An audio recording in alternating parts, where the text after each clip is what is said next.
And Mhm. Tintin in Tibet is, I find, a very interesting album from the Tintin series for a variety of reasons. One is for what I've told you earlier, that Mhm.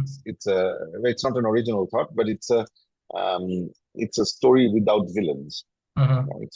And I'll come back to that in a second. But if you see Tintin, and Mhm. the other is, of course, the kind of human-non-human relationship, not just the interpersonal, inter-human relationship that the story talks about. It also has a very interesting aspect to the human-non-human relationship in Tintin in Tibet.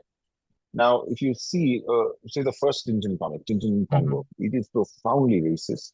Yeah. Tintin goes to Congo. Tintin educates these Congolese children about Belgium, and is hunting, is shooting, Mhm. and shooting for ivory, shooting for rhino horns. There is no, but this relationship with nature is very, very typical of kind of a Western colonizer, European colonizer.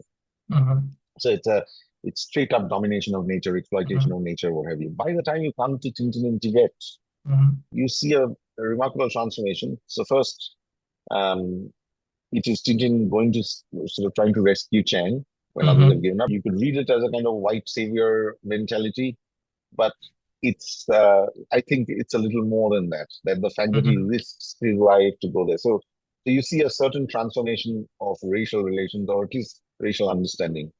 Right. But the second thing, and this is the no villain part of it, Chang, as you know in the story, is there's a crash. He's the only survivor, and the Yeti takes him Mhm. and takes care of him, feeds him Mhm. birds, etc. So the Yeti, who's often the abominable Yeah. figure in the Western imagination, What was that? It was Yeti. The Abominable Snowman? here is projected as someone who is um, actually someone who takes care of the human. So Mhm. it's a very caring relationship. And in fact, the Yeti is quite upset when Tintin rescues Right.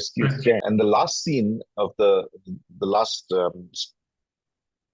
image Panel. of that Yeah. scene, Yeah. panel, is absolutely remarkable because you have all these people returning, Mhm. and you have the Yeti looking. And Yes. before that, Yes. also the Yeti is howling because Chang has been taken away. So there's a certain humanization of the Mhm. Yeti in this Mhm. narrative, but also a s- it kind of re-articulates this kind of human non-human relationship. And the fact that Mhm. the Yeti takes care of Chang while a lot of Mhm. people have given up, a lot of humans Yeah. have given up on Chang, is also quite remarkable.